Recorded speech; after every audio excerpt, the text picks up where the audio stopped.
It was a rainy October evening when I began my shift at Maplewood General Hospital. I was new to the night shift, having just completed my training a week ago, and I felt a mix of excitement and anxiety as I walked through the sliding glass doors. The hospital was a maze of sterile white walls and linoleum floors that seemed to stretch on endlessly. The fluorescent lights hummed overhead, casting a harsh glow that did little to lighten the oppressive atmosphere. I was assigned to the pediatric ward, which was oddly quiet for a hospital. The soft sounds of children playing, laughing, or crying were absent, replaced by the rhythmic beeping of monitors and the occasional shuffling of nurses' shoes. The eeriness was palpable, as if the very walls were holding their breath, waiting for something to happen. I checked in with my fellow nurses, a few friendly faces who were eager to show me the ropes. They reassured me that everything would be fine and that I'd get used to the rhythm of night shifts soon enough. After a brief orientation, I grabbed my clipboard and set off on my rounds. As I walked through the ward, I noticed a little girl in room 312. Her name was Lily, and she had been admitted for pneumonia. She was only 8 years old, with curly blonde hair and big, expressive blue eyes that seemed to light up when I entered. "Hi, Lily. How are you feeling?" I asked, trying to sound cheerful. "Hi, nurse," she replied, her voice small and shaky. "Can I go home?" I smiled sadly. "Soon, I promise. Just a little more time, and you'll be back to playing outside with your friends." Lily gave me a weak smile, but it faded quickly as she turned her gaze towards the window. I followed her eyes, but all I could see was the rain streaking down the glass, blurring the view of the parking lot. Something about her expression unnerved me, but I brushed it aside. After checking on a few more patients, I returned to the nurse's station, feeling the weight of fatigue settle into my bones. The hours crawled by, and as the clock struck midnight, the hospital took on a more sinister tone. The lights flickered slightly, and the buzzing of the fluorescent bulbs began to annoy me. I took a sip of my coffee, hoping it would help me stay alert. That's when I heard a soft cry coming from the end of the hallway. I looked up, my heart racing. It was a sound I wasn't used to hearing in the quiet of the night. Curious and slightly anxious, I followed the sound down the dimly lit corridor. As I approached room 315, the crying intensified. I knocked gently on the door. "Hello? Is everything okay in there?" There was a moment of silence before a raspy voice responded. "Please help me." A chill ran down my spine. I pushed the door open and stepped inside. The room was dimly lit, and the patient was a frail elderly woman named Mrs. Collins, who was known for her frequent hallucinations. She lay in bed, her face pale and gaunt. "What's wrong, Mrs. Collins?" I asked, trying to keep my voice steady. "They're here. The shadows," she cried, her eyes wide with terror. "They're coming for me." "Who's coming?" I asked, my heart pounding. "The shadows. They're everywhere." She pointed to the corner of the room, her finger trembling. I turned to look, but there was nothing there, just a small nightstand and the shadow cast by the dim light. "Mrs. Collins, there's nothing there." "You're safe," I assured her, but I could feel my pulse quickening. Suddenly, the lights flickered again, and I felt an unsettling chill in the air. The beeping of the monitors grew frantic, and I glanced back at Mrs. Collins. Her eyes were now fixed on something beyond me, filled with a mix of fear and horror. "Get out! Get out now!" she screamed, her voice rising in panic. Before I could react, the lights went out completely, plunging the room into darkness. My heart raced as I fumbled for the light switch, but it wouldn't turn back on. I could hear Mrs. Collins' breathing becoming rapid and shallow, and I knew I had to get out. "Stay calm. I'm going to get help!" I shouted, trying to sound braver than I felt. I turned to leave the room, but as I did, I felt a cold hand brush against my arm. I whipped around, but there was nothing there. The darkness seemed to close in around me, and I could feel my panic rising. I stumbled back towards the door, but it wouldn't budge. "Let me out!" I yelled, pounding on it. I could hear Mrs. Collins crying out, the sound echoing in the confined space. Finally, the lights flickered back on, and I was blinded by the sudden brightness. I saw Mrs. Collins sitting upright in her bed, her mouth wide open in a silent scream. I turned to the door again, and this time it opened easily. I rushed out into the hallway, gasping for breath. The nurses' station was eerily quiet, the other nurses oblivious to the chaos that had just unfolded. I glanced back at room 315, and for a brief moment, I thought I saw a shadow move across the floor. I shook my head, trying to dispel the vision. I sat down at the nurses' station, my hands trembling as I recounted what had just happened to Lisa, one of the other nurses. "You need to check on Mrs. Collins. She's not okay." Lisa frowned, looking skeptical. Sarah, she has a history of hallucinations. She's probably just having another episode. But she was terrified. She said the shadows were coming for her. I insisted, my voice rising in frustration. Let me go check on her, Lisa said, rolling her eyes but standing up. Just stay here and calm down. As I waited, my mind raced. The air in the hospital felt heavier, charged with a strange energy. I glanced at the clock, 1 o'clock. The hours dragged on, and just when I thought Lisa had forgotten about me, she finally returned. She's fine, Sarah. Just a little disoriented, that's all, Lisa said dismissively. I could hardly believe it. What do you mean she's fine? She was screaming! You didn't see her face.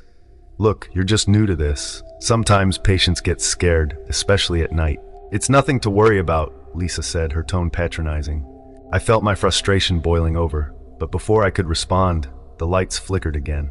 This time, the power went out completely, plunging the entire ward into darkness.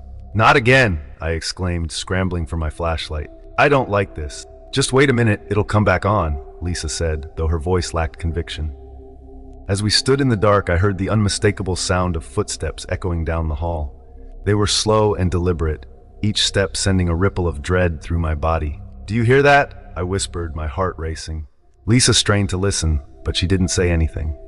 The footsteps grew louder, and soon they were right outside the nurse's station. I felt paralyzed with fear, unable to move or speak. Then a shadow passed by the door.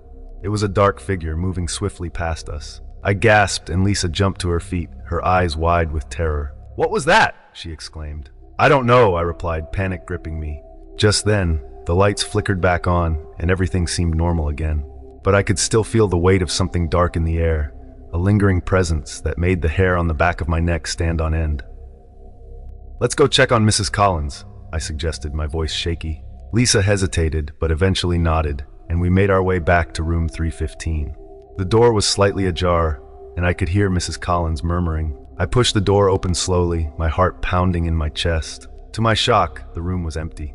The bed was made, and the window was wide open, letting the cool night air in. Where is she?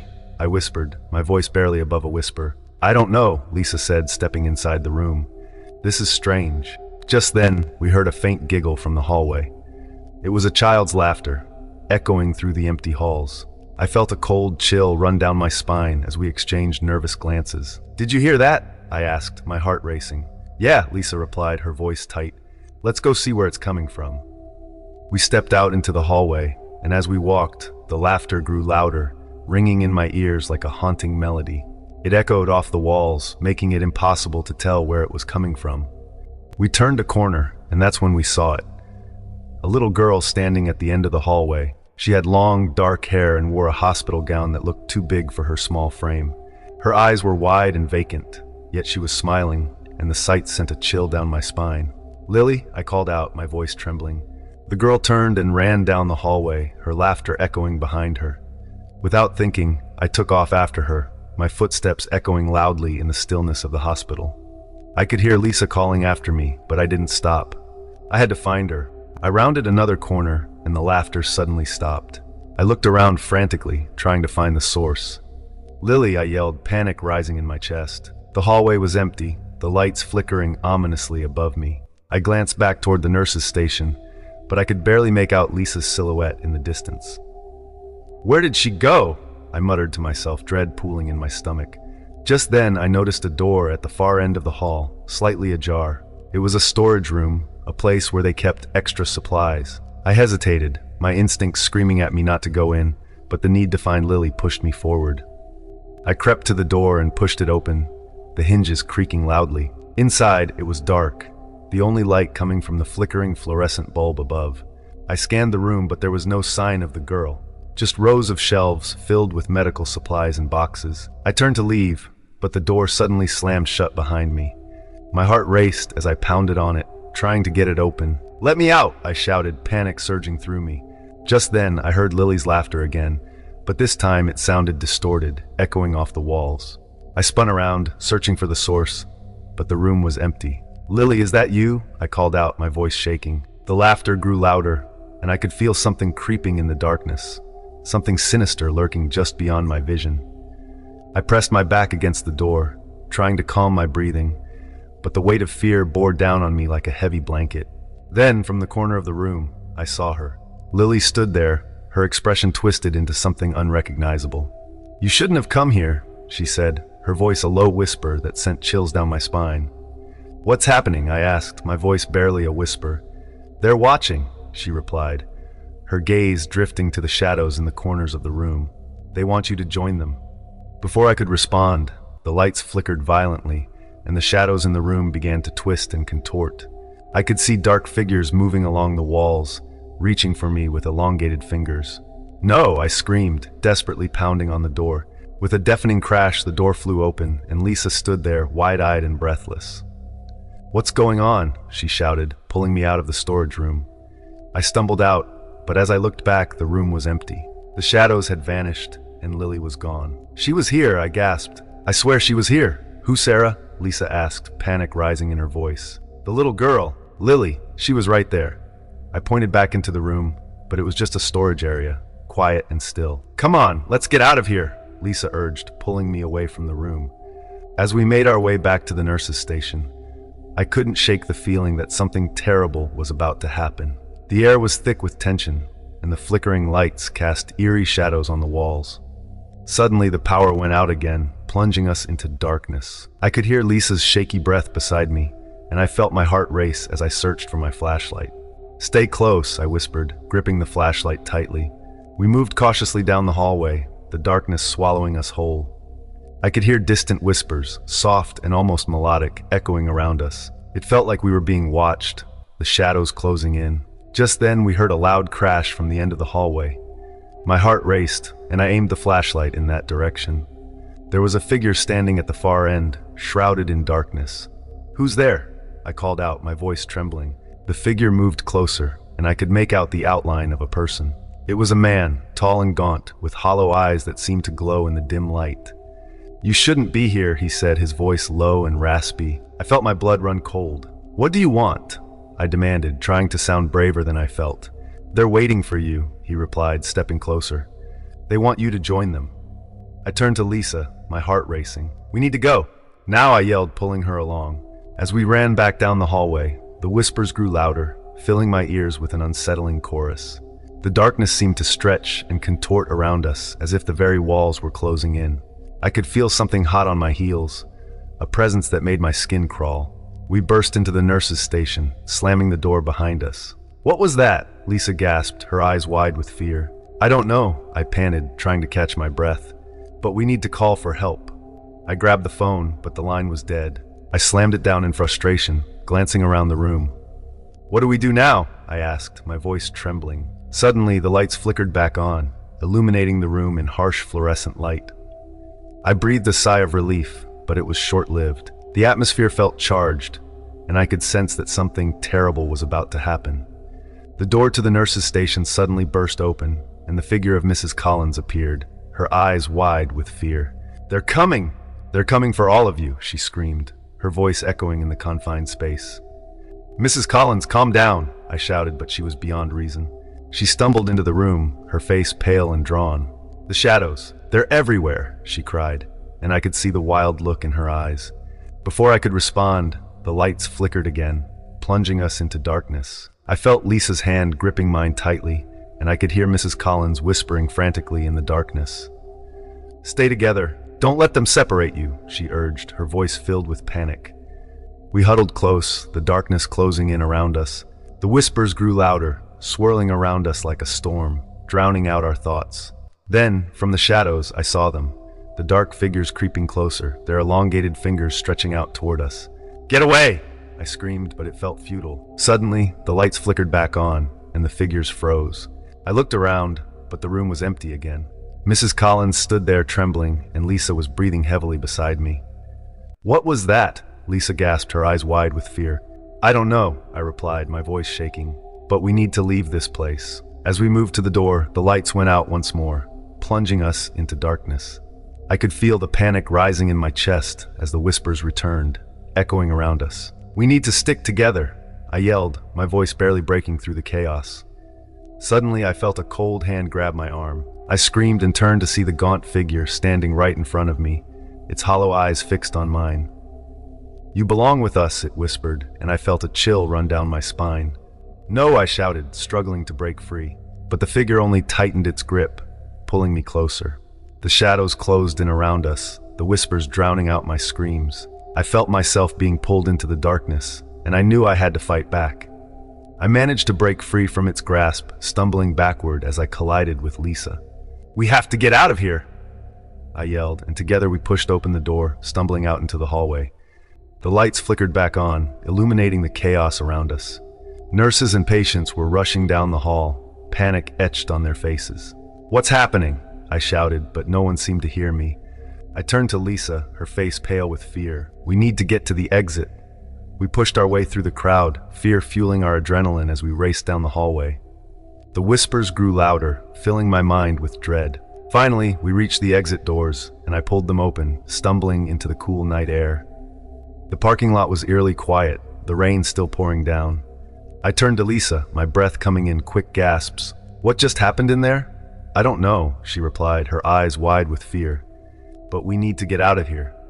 We made our way to my car, and I fumbled with my keys, my hands shaking as I tried to unlock the door. Just as we got inside, I glanced back at the hospital. The lights flickered again, and for a brief moment, I thought I saw a figure standing in the window of room 315, staring down at us. "Drive! Just drive!" Lisa shouted, and I hit the gas, tearing out of the parking lot. As we sped away from the hospital, I felt a strange sense of relief wash over me, but it was tinged with the knowledge that something had followed us out. The whispers lingered in my mind, a haunting melody that wouldn't fade. I didn't stop until I was far away from Maplewood General. The night felt heavy around us, and I knew that whatever had happened inside those walls was far from over. Days turned into weeks, and I tried to forget the horrors of that night. I went back to my regular life, but the memories haunted me. I could still hear the whispers and see the dark figures lurking in the corners of my mind. Then one night, as I lay in bed, I received a text from Lisa. "Did you hear about Mrs. Collins?" I frowned, my heart racing. "No, what happened?" "She went missing," Lisa replied. "They found her empty bed, but she wasn't in the hospital anymore." A chill ran down my spine. "What do you mean? Where did she go?" "I don't know, but they're looking for her." "Sarah, I'm scared," Lisa texted back. I felt the panic rising in my chest again. The shadows had taken Mrs. Collins, and I had no doubt they were coming for us next. I knew I had to find a way to stop it, to uncover the truth behind the whispers and the darkness that had haunted me since that night. But as I lay in bed, I realized I might not be able to escape this nightmare after all. It was only a matter of time before they found me too. And when they did, I feared I would join the shadows forever. Little did I know, the whispers were only just beginning.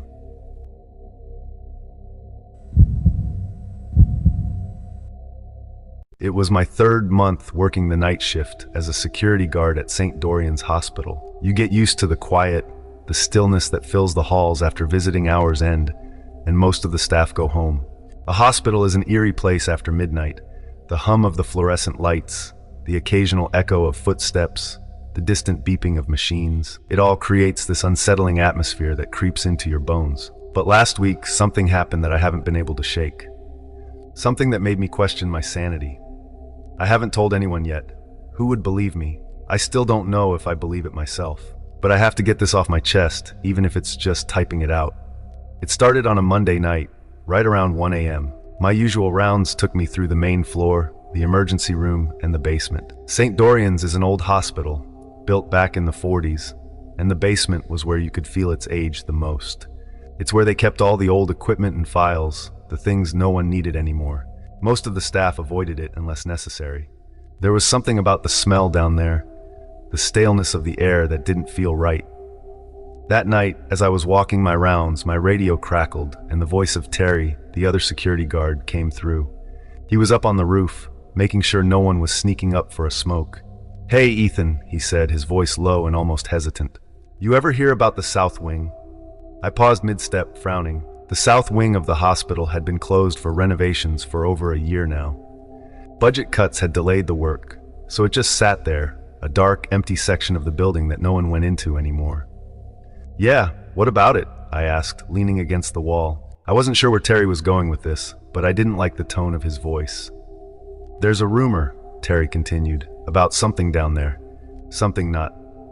I chuckled, shaking my head. "Come on, man. You trying to scare me?" "I'm serious. Terry said, his voice lowering even more. They say weird stuff happens down there. Patients used to complain about hearing things, voices, footsteps, when there was no one around. Even some of the old nurses refused to go near it.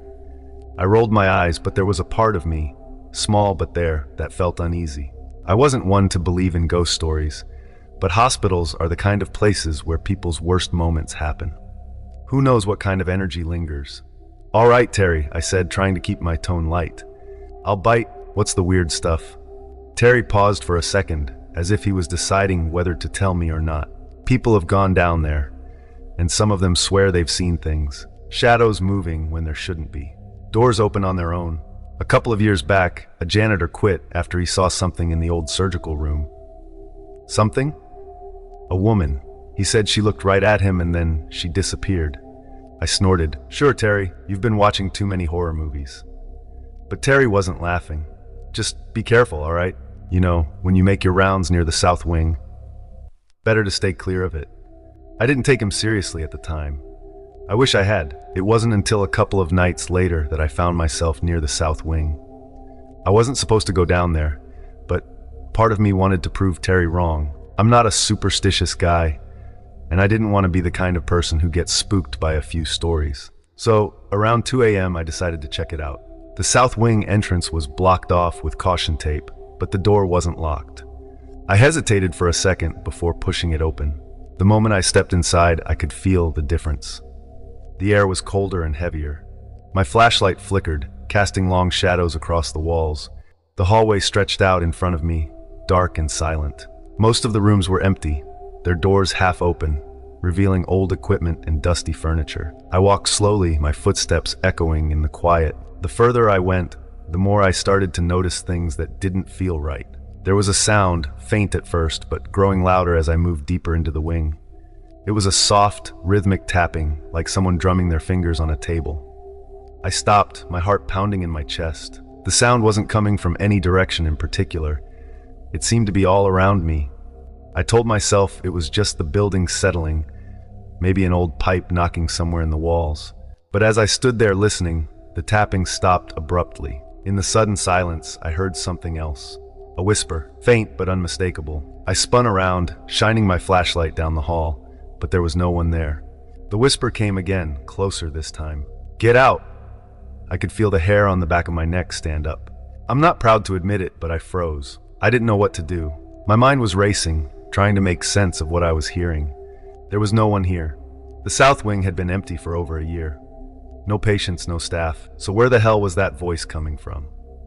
I forced myself to keep walking, moving toward the old surgical room at the end of the hall. Terry's story about the janitor popped into my head, but I pushed it away. This was just an old, empty wing of the hospital. There was no such thing as ghosts. But as I reached the surgical room, my flashlight flickered again, and this time it went out completely. I stood there in the dark, my breathing shallow, my heart racing. I fumbled with the flashlight, trying to get it to work, but it wouldn't turn back on. And then I heard it. Footsteps, slow, deliberate footsteps, coming from the room ahead of me. I couldn't see anything, but I could feel it. Something was there, standing just out of reach of the dim emergency light filtering through the windows. I wanted to run, but my legs wouldn't move. I was rooted to the spot, my mind screaming at me to get the hell out of there, but my body refused to listen. The footsteps stopped, and for a second, everything was still. Then, in the faint light, I saw it. A shadow moves across the room. It wasn't like any shadow I'd ever seen. It moved slowly, deliberately, as if it was aware of me. And then it turned. I didn't need to see a face to know it was looking right at me. I don't remember much after that. Somehow, I managed to turn and run. I ran faster than I'd ever run in my life, tearing down the hallway, through the door, and back into the main part of the hospital. I didn't stop until I was in the security office, slamming the door shut behind me. Terry was waiting for me, his eyes wide. What the hell happened? I couldn't speak. My heart was still pounding, my hands shaking. I didn't tell him what I saw. I didn't want to sound crazy. Instead, I took a few deep breaths, trying to regain my composure. I went to check the south wing, I finally managed to say. It's nothing, just old equipment. Terry narrowed his eyes, clearly not buying my explanation. You look like you've seen a ghost, man. I'm fine, I insisted, though I knew it wasn't true. I could still feel the weight of that shadow pressing down on me. The next few hours dragged on, and I couldn't shake the feeling that something was off. I tried to focus on my duties, checking cameras and monitoring the hallways, but my mind kept wandering back to that shadow in the surgical room. Every time I closed my eyes, I could see it, moving toward me. I felt like I was losing my grip on reality. When my shift ended at 7 a.m., I hurried home, desperate to escape the weight of the hospital. I didn't even sleep. I just sat on my couch, staring at the walls, replaying what happened over and over in my mind. It felt unreal, but I knew what I saw. I knew what I felt. That night, I decided to go back. I couldn't leave it like this, not with that unsettling feeling gnawing at me. I texted Terry telling him I was going to check out the South Wing again, and that he shouldn't bother coming. I needed to do this alone. When I arrived at the hospital, it felt different. The shadows seemed longer, the air colder. I gripped my flashlight tightly as I walked through the empty halls, the fluorescent lights flickering above me. The South Wing loomed at the end of the corridor, the caution tape fluttering slightly in the draft. As I stepped inside, the chill in the air intensified. I took a deep breath, forcing myself to move forward. The tapping was back, faint and rhythmic. I followed the sound, my heart racing with each step. It led me to the surgical room, and I paused outside the door, my hand hovering over the doorknob. At that moment, a cold wave washed over me, and I hesitated. I should turn back. I should call it a night and forget this ever happened. But curiosity got the better of me, and I pushed the door open. The room was dark, just as I remembered it. My flashlight beam cut through the gloom, illuminating the old surgical table and the dusty instruments. The tapping stopped, replaced by a low humming sound. I stepped further in, my heart pounding. The humming grew louder, more distinct. It sounded almost like a song, a lullaby, soft and haunting. I scanned the room, looking for the source of the sound, but I was alone. Then I saw it. In the corner of the room, there was a figure, shrouded in darkness. I couldn't make out any details, but I could feel its presence, heavy and oppressive. The humming stopped, and the figure slowly turned toward me. I stumbled back, my breath catching in my throat. I wanted to scream, but no sound came out. The figure stepped closer, and the air grew colder still. It was as if the room itself was being sucked into the darkness. "Leave," the figure whispered, its voice barely above a breath, yet it echoed in my mind. It took everything I had to turn and run again. I bolted out of the surgical room and down the hallway, not stopping until I was outside in the fresh air. I gasped, trying to fill my lungs with oxygen, but it felt like I was suffocating. I couldn't shake the image of that figure from my mind, the way it had looked at me with those void-like eyes. The next day, I couldn't go back to work. I called in sick, and I spent the entire day trying to calm my nerves. But it didn't help. The unease clung to me like a shadow, refusing to let go. By the end of the week, I decided I had to confront my fears. I returned to the hospital, determined to face whatever was haunting the South Wing. This time, I wasn't alone. I brought Terry with me, though I didn't tell him everything. I simply said I wanted to check the South Wing again. We entered together, the air heavy with anticipation. I tried to ignore the dread pooling in my stomach as we approached the surgical room. The tapping was gone, replaced by an unsettling silence. As we stepped inside, I felt the temperature drop. Terry glanced around, his eyes wide. "This place gives me the creeps," he muttered, shivering slightly. "Just stay close," I said, trying to sound more confident than I felt. We moved through the room, checking every corner. It felt wrong. The oppressive darkness pressed against us, making it hard to breathe. Suddenly Terry stopped, his eyes fixed on the wall. "Did you see that?" he asked, pointing. I turned to follow his gaze, and for a split second, I thought I saw something, a flicker of movement in the shadows. But when I focused, it was gone. I shook my head. "See what?" He hesitated, uncertainty flickering in his eyes. "Nothing. I thought I saw something." We continued to search the room, but nothing felt right. The air grew heavier, and I could feel the tension rising. I wanted to leave, but I pushed through, determined to find answers. Just as we were about to exit, the humming returned. It filled the room, resonating in my chest. Terry and I exchanged a glance, our faces pale. "What the hell is that?" Terry whispered, his voice shaking. "Let's get out of here," I said, but before we could move, the door slammed shut. We both jumped back, our hearts racing. I rushed to the handle, but it wouldn't budge. Panic rose in my throat as I pulled with all my strength, but it was locked tight. "Terry!" I yelled, my voice echoing in the darkness. "Do something!" He moved to the door, pounding on it, but it was like beating on a wall. The humming grew louder, enveloping us in its eerie melody. It felt alive, thrumming with a malevolent energy. I turned back to the room, and that's when I saw it, the shadow. It materialized in front of us, solidifying into the figure I had seen before. I couldn't make out its features, but I could feel its eyes on us, a dark void that seemed to consume everything. "Leave," it said again, this time more forceful. "Open the door," Terry shouted, but it didn't budge. I could feel the room closing in on us.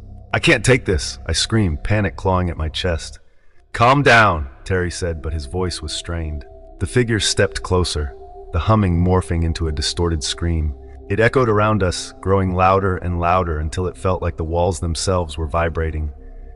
Then, just as suddenly as it had begun, the noise stopped. The figure stood before us, silent and still. The air became heavy, suffocating. At that moment, I felt a shift. A wave of calm washed over me. It was as if the figure had reached out and wrapped its darkness around me. I could see flashes, images of the past. Nurses running through the halls, patients crying out in pain, families grieving. I felt it all, the suffering, the despair. It flooded through me, filling every crevice of my mind. And then I understood.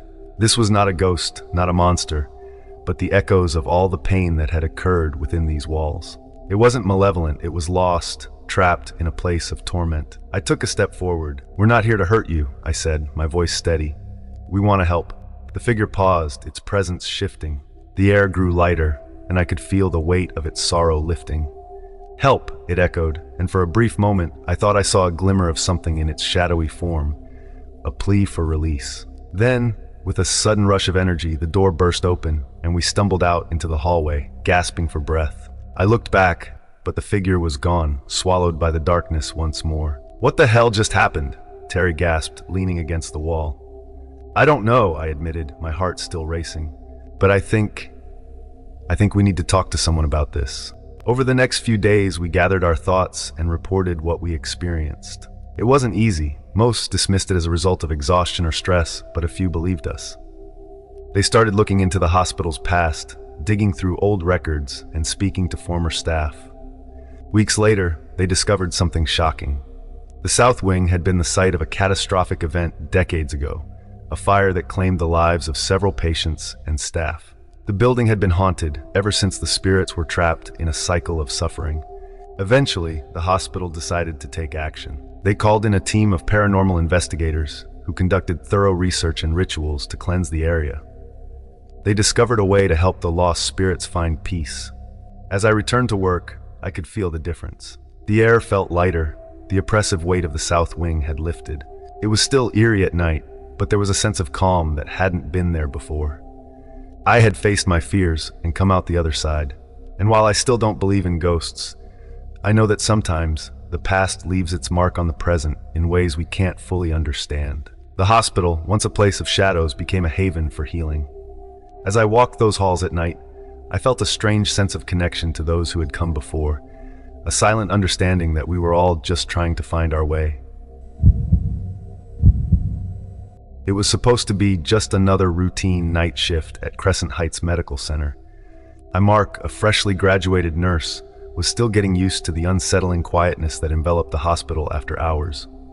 The fluorescent lights flickered above me as I walked through the long, sterile corridors, the sound of my shoes echoing against the cold, tiled floor. It was late, and most of the patients were either asleep or in a stupor, thanks to the heavy medications they were prescribed. But tonight, something felt different. The atmosphere was thick with an unsettling tension, the kind that makes you look over your shoulder when you're alone. I had heard stories about the hospital's past, rumors of patients who had gone missing, whispers of ghostly apparitions seen roaming the halls. Of course, I dismissed them as urban legends. But as I settled into my routine, a nagging sense of dread settled in the pit of my stomach. I was assigned to the third floor, where the psychiatric ward was located. The patients there had varied mental health issues, some of them deeply disturbing. My supervisor had warned me that the ward could be unsettling at night, but I felt a sense of responsibility to care for those who needed it. The clock struck 2 a.m. as I made my way to room 312, where a new patient had been admitted that evening, a woman named Lydia, who had been brought in after an incident involving self-harm. Her file indicated a history of severe depression and suicidal tendencies. I took a deep breath, steeling myself for the encounter. As I approached her room, the door creaked slightly, as I pushed it open. Inside, Lydia sat on the edge of the bed, her gaze fixed on the wall across from her. She looked disheveled, her hair unkempt and her clothes rumpled. I introduced myself and asked how she was feeling. She didn't respond immediately, her eyes glazed over as if she were somewhere far away.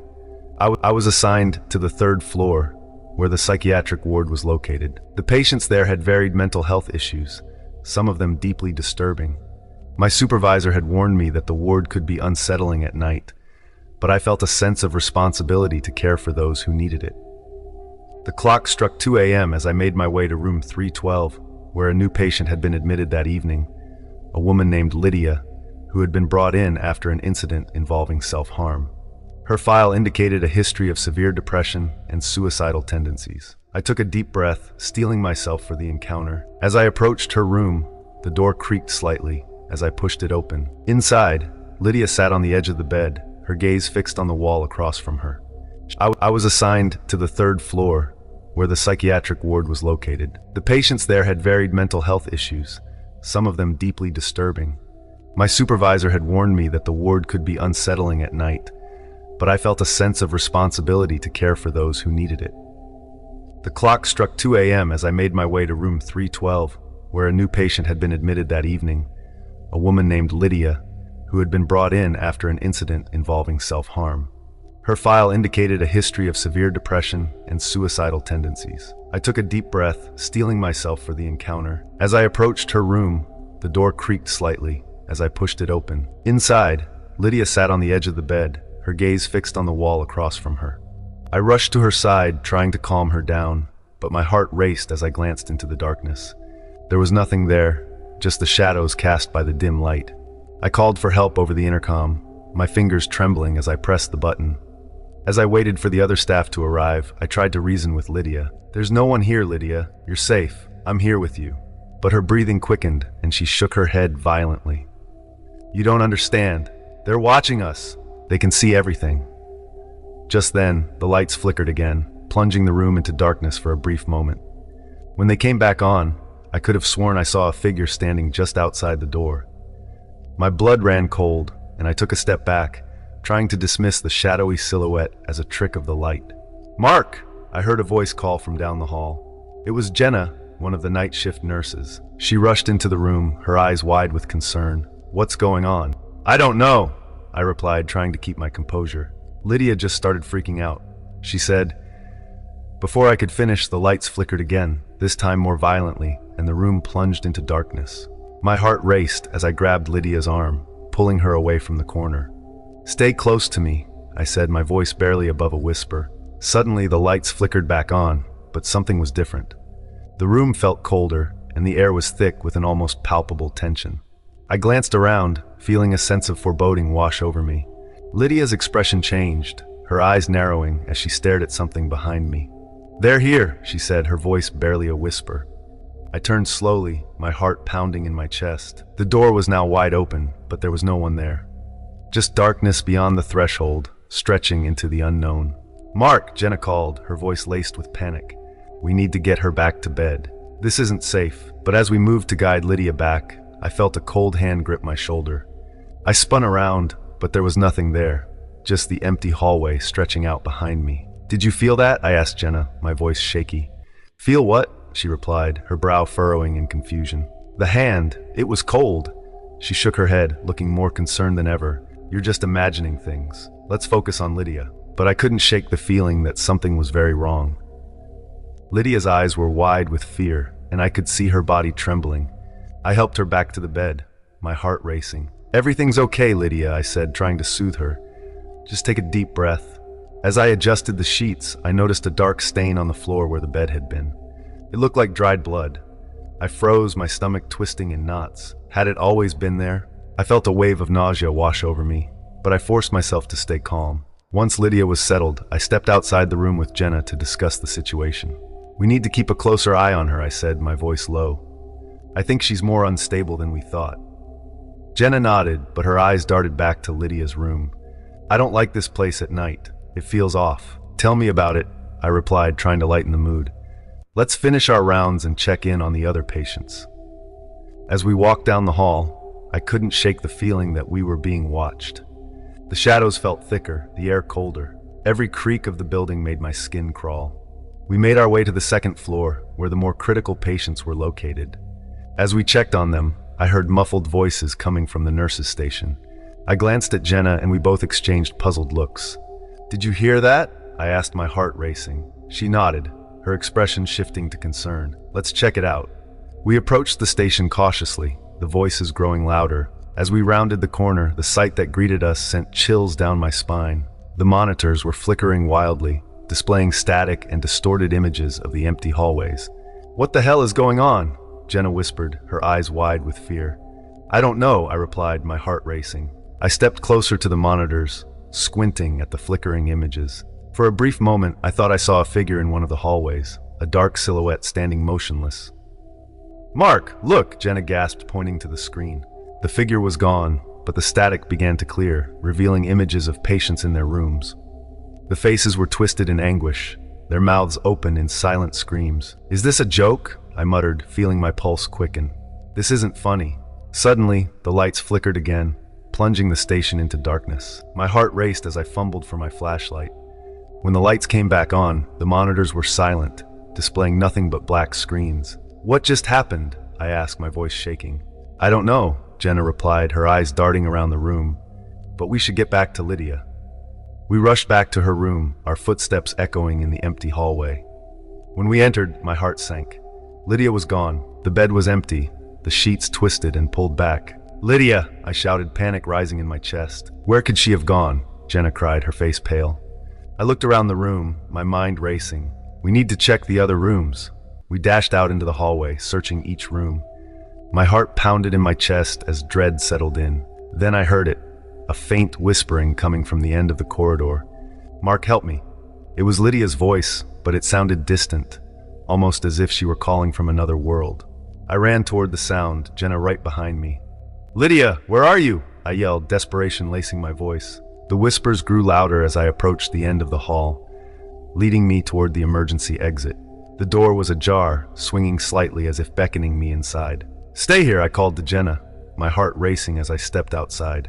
The cold air hit me like a slap to the face, and I shivered as I scanned the area. The moon illuminated the courtyard, casting eerie shadows across the ground. I called out for Lydia again, but the only response was silence. I hesitated, my instincts screaming at me to turn back, but I pressed on, driven by fear and concern for Lydia. I wandered into the courtyard, and that's when I saw her. She was standing at the edge of the shadows, her back turned to me. "Lydia!" I shouted, rushing toward her. As I approached, she slowly turned around. My blood ran cold. Her face was pale, her eyes wide and unblinking. "You shouldn't have come here, Mark," she said, her voice echoing as if coming from a deep well. "What do you mean?" "We need to get you back inside," I urged, but she just shook her head, a haunting smile creeping onto her lips. "They're waiting for you," she whispered, pointing to the darkness beyond the courtyard.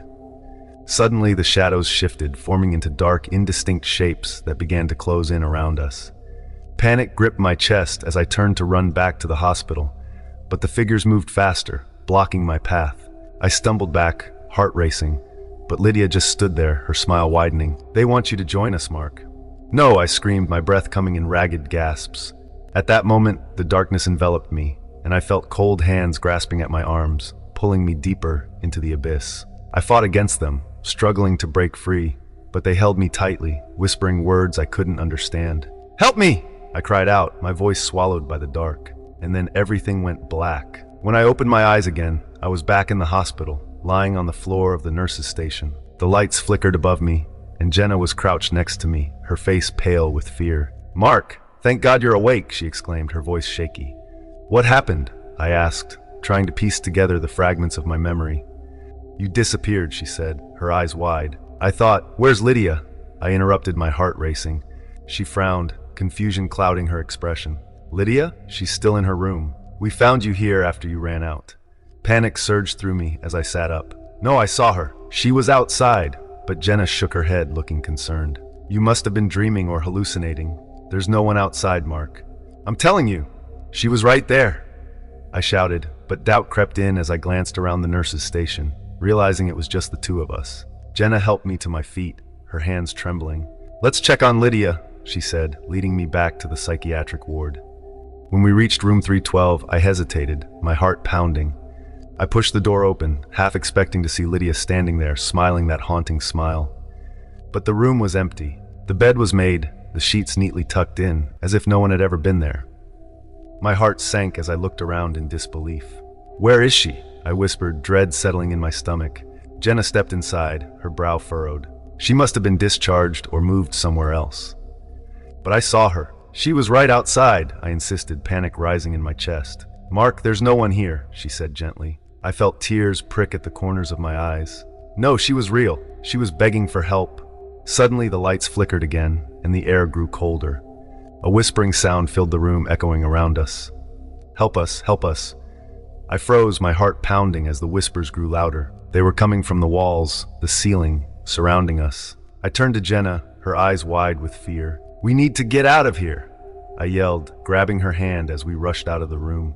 As we ran down the hall, the whispers followed us, echoing in my mind. "Help us." We burst into the nurse's station, gasping for breath. I looked around, half expecting to see Lydia standing there, waiting for me. But there was nothing, just the emptiness of the hospital. "Mark," Jenna said, shaking me, "we need to call for help. Something's not right." I nodded, my heart racing as I grabbed the phone. I dialed for security, but the line was dead. Panic surged through me. What's happening? Just then, the lights flickered one last time before plunging the station into darkness. I felt a cold breeze sweep through the room, carrying with it a sense of dread. Then, out of the darkness, I heard a voice. "Mark?" It was Lydia. I turned slowly, my heart pounding as I saw her silhouette standing in the shadows. "Help me," she whispered, her eyes glowing in the darkness. "Lydia!" I shouted, but she took a step back, her form fading into the darkness. "Join us." I felt the cold hands wrap around my throat, pulling me back into the shadows. Jenna screamed, but her voice was drowned out by the whispers. "Help us, help us."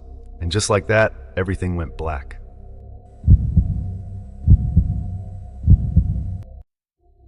It was supposed to be a routine night shift at the Evergreen Care Center. I had been working as a nurse there for almost a year, and I thought I was prepared for anything, until that night. The atmosphere felt thick with tension as I entered the building, the fluorescent lights flickering sporadically, creating an unsettling strobe effect that added to the eerie ambiance.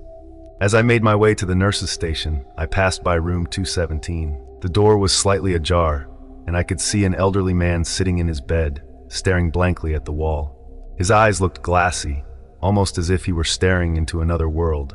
I felt a chill run down my spine, but I shrugged it off. After all, it wasn't unusual for patients to be lost in their thoughts.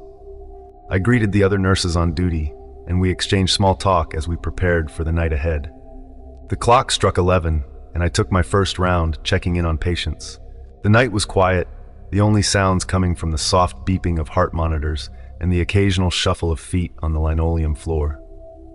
After finishing my rounds, I returned to the nurse's station to log my notes. That's when I noticed the time. It was now past midnight. A sudden unease settled in my stomach as I recalled the stories I had heard about this place, the rumors of strange occurrences and ghostly figures roaming the halls at night. I had always dismissed them as nothing more than folklore, but something about the darkness tonight felt different. Around 1 in the morning, I was preparing to check on Mr. Hargrove in room 217 again, when I heard a faint whisper coming from the hallway.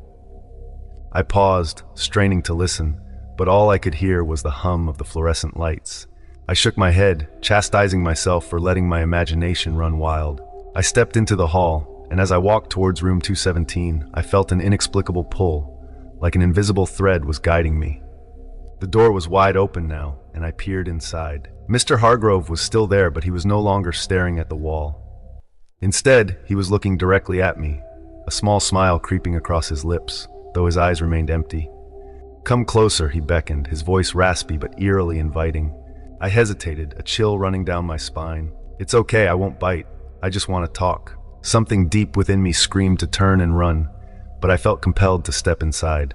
"What do you want to talk about?" I asked, my voice wavering slightly. "The shadows," he whispered, his gaze drifting to the corner of the room. "They come for me at night. They whisper my name. Do you hear them?" I looked around, my heart pounding. The room felt colder, and the shadows seemed to stretch towards me. "No, I don't hear anything," I lied, trying to calm my racing heart. His smile widened, revealing teeth that were unsettlingly yellowed and crooked. "They will come for you, too," he said, his voice dropping to a whisper. "They want your soul." I took a step back, my instincts screaming at me to leave. "Mr. Hargrove, you need to rest. You've been through a lot." I turned to leave, but he reached out, grabbing my wrist with surprising strength. "You don't understand. You must listen." His grip tightened, and I could feel a coldness seep into my skin. "They won't stop until they have you." I jerked my arm away and stumbled backward, nearly tripping over the edge of the bed. "Stay away from me," I shouted, my heart racing. I darted out of the room and slammed the door shut, leaning against it to catch my breath. I could hear Mr. Hargrove's laughter through the door, a low, chilling sound that sent shivers down my spine. "You can't escape them," he called, his voice echoing in the stillness of the night. I rushed back to the nurse's station, my pulse pounding in my ears.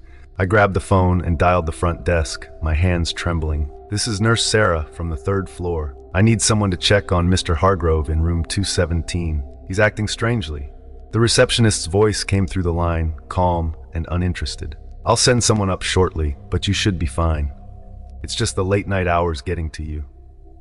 I hung up, frustration bubbling beneath the surface. "Just the late night hours?" I muttered to myself. "What the hell does she know?" Moments turned into eternity as I anxiously waited for the other nurse to arrive. I couldn't shake the feeling that something was wrong, that Mr. Hargrove was more than just a confused old man. The air felt thick with dread, and I found myself glancing over my shoulder every few seconds, half expecting to see something lurking in the shadows. Finally, I heard footsteps approaching. The other nurse, Lisa, appeared at the door, a concerned expression on her face. "What's going on?" she asked. I quickly explained the situation, the unease creeping back into my bones. He was saying something about shadows and wanting to take my soul. Lisa frowned, her brow furrowing. "Let's go check on him. I'm sure he's just a bit confused." We made our way back to room 217, but as we reached the door, I hesitated. "Are you sure this is a good idea?" "Sarah, he's just a patient. We can't leave him alone if he needs help." She pushed the door open, and we both stepped inside. The room was empty. The bed was unmade, the sheets tossed aside, and Mr. Hargrove was nowhere to be seen. Panic surged through me. "Where is he?" "Maybe he went to the bathroom," Lisa suggested, but I could see the uncertainty in her eyes. As we searched the room, my heart sank when I noticed the window was slightly ajar. "He must have left," I said, dread pooling in my stomach. "He wouldn't just wander off." Just then, the lights flickered, plunging the room into darkness for a moment before returning. I could hear whispers echoing in the hallway, growing louder, as if something was approaching. "Did you hear that?" Lisa asked, her voice trembling. I nodded, my eyes wide with fear. The whispers grew, becoming a chorus of overlapping voices, all calling out my name, beckoning me closer. We want you," they sang, the sound wrapping around me like a chilling embrace. I turned to Lisa, but she was frozen in place, her eyes wide with terror. "We need to get out of here," I said, trying to pull her back toward the door. But the whispers intensified, drowning out my voice. Just as we reached the door, it swung shut with a loud bang. I pushed against it, panic rising in my chest as I realized we were trapped. The whispers morphed into a cacophony of laughter, echoing off the walls, growing louder and more sinister. I banged on the door, shouting for help, but no one responded. The lights flickered again, plunging us into darkness, and at that moment, I felt a cold breath on the back of my neck. I froze, fear gripping me as I slowly turned around. Standing there in the corner of the room was Mr. Hargrove, his face twisted into a horrific grin, shadows swirling around him like a living entity. "I told you they'd come for you," he said, his voice layered with malice. Suddenly, the shadows lunged at us, tendrils of darkness reaching out like hands, grabbing at my arms and legs. I screamed as they pulled me backward, my body fighting against the weight of despair that pressed down on me. "Let go of her!" Lisa shouted, trying to pull me back, but the shadows were relentless. They enveloped me, suffocating me in their cold grasp. I could feel them seeping into my skin, stealing my breath away. At that moment, a bright light pierced through the darkness, illuminating the room and causing the shadows to retreat. The door burst open, and the night shift supervisor rushed in, eyes wide with shock. "What's going on?" she shouted, her voice cutting through the chaos. The shadows recoiled, retreating into the corners of the room as if they were afraid of the light. "Help us!" I cried, but my voice was barely a whisper. With a swift motion, the supervisor flipped on the lights, and the room brightened, chasing away the darkness.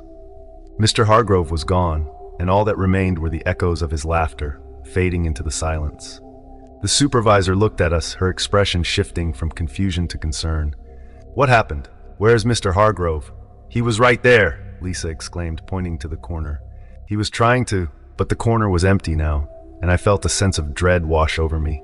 The supervisor called for security, and they rushed in, but all they found was the unsettling silence of the room.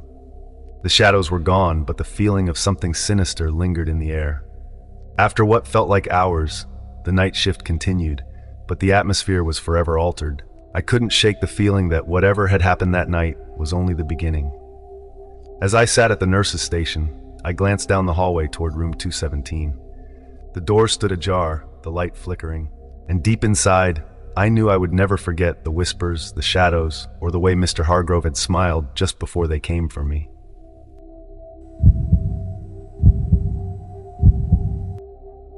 It was 2:15 a.m. when the call came in. "My name is Ethan, and I've been an EMT for about 6 years now. Over that time, I've seen some messed up things, car crashes, drug overdoses, fires, but nothing could prepare me for what happened on that call. My partner Mike was with me that night. We were parked in our ambulance outside of the local diner, getting ready to call it a night. It had been a long shift, but nothing too crazy. Just the usual, a few car accidents, some elderly folks needing a ride to the ER, the kind of stuff you get used to after a while. But then our radio crackled to life. "Unit 12, we need you to respond to St. Anthony's Hospital. Code Blue, requesting immediate assistance in the psychiatric wing." Mike and I exchanged glances. A code blue meant cardiac or respiratory arrest, but at the psychiatric ward. That was unusual. We both knew St. Anthony's had its fair share of rumors, a neglected wing, ghost sightings, patients disappearing, but we never paid much attention. Hospitals always have their urban legends, especially the older ones like St. Anthony's, which has been around for over 80 years. Still, something about that call felt off. We switched on the lights and sirens, pulled out of the parking lot, and sped toward the hospital. It was only a few miles away, but as we drove through the nearly deserted streets, I couldn't shake the uneasy feeling creeping up my spine. "Psych ward at 2 a.m., Mike muttered, glancing at the GPS. "Something tells me this isn't going to be just a typical run." I nodded, gripping the steering wheel a little tighter. He was right. Something about this felt different. When we pulled up to St. Anthony's, the parking lot was eerily empty.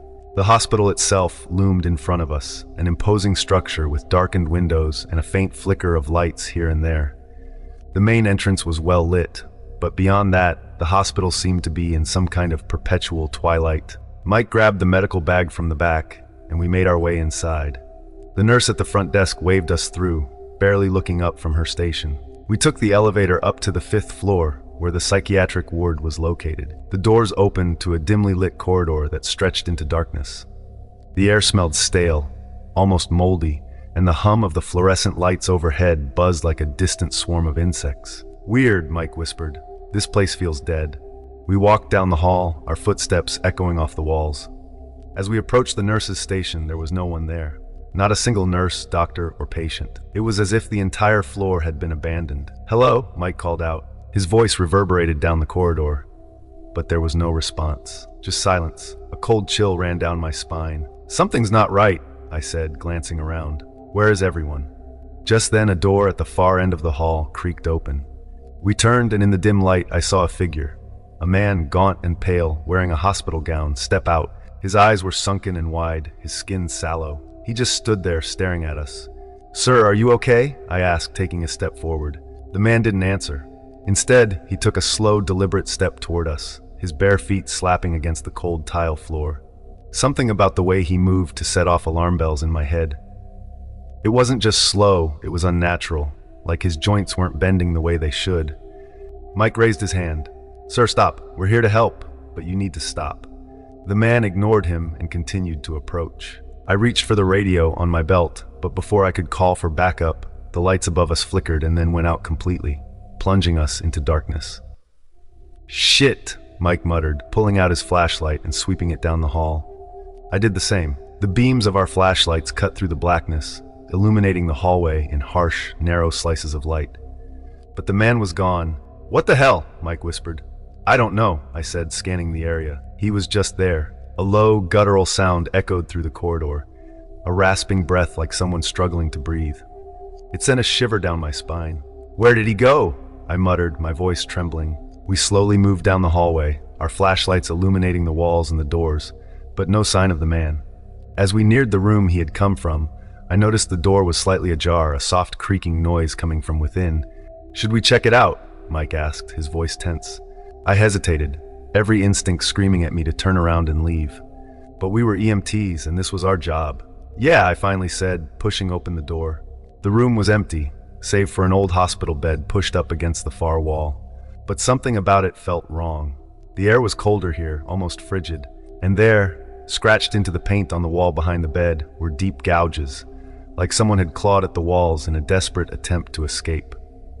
I took a step back, my heart racing. What the hell happened here? Before Mike could respond, a door at the end of the hallway slammed shut, followed by the sound of hurried footsteps. We spun around, our flashlights trained on the corridor. I caught a glimpse of movement, a shadow darting past the nurse's station. "Who's there?" Mike shouted, but again, there was no answer. We moved toward the sound, our flashlights flickering slightly. The air felt heavy, like we were walking through a thick fog. My breathing became shallow as we neared the nurse's station, and I couldn't shake the feeling that we were being watched. Suddenly, a loud crash echoed from one of the nearby rooms, followed by a blood-curdling scream. I froze, my heart pounding in my chest. "Jesus Christ," Mike whispered, his face pale. We ran toward the sound, adrenaline pumping through our veins. As we reached the door, I pushed it open, and what we saw inside made my stomach churn. The room was in disarray, furniture overturned, the bed broken in half. But what caught my attention was the figure standing in the corner, huddled in the shadows. It was a woman, her hair matted and tangled, her hospital gown stained with blood. She was whispering something to herself, rocking back and forth. "Ma'am," Mike called out, stepping forward. "Are you okay?" The woman stopped rocking and slowly lifted her head. Her eyes were wide and wild, and she was trembling. "They won't let me leave," she whispered, her voice barely audible.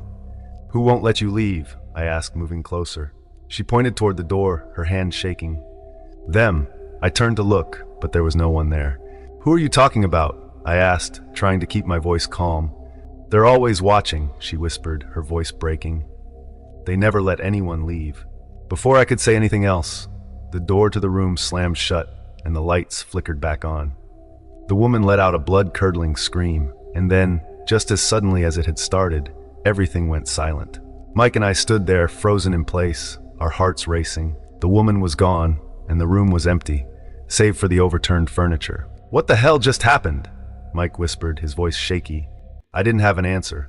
All I knew was that something was very, very wrong with this hospital.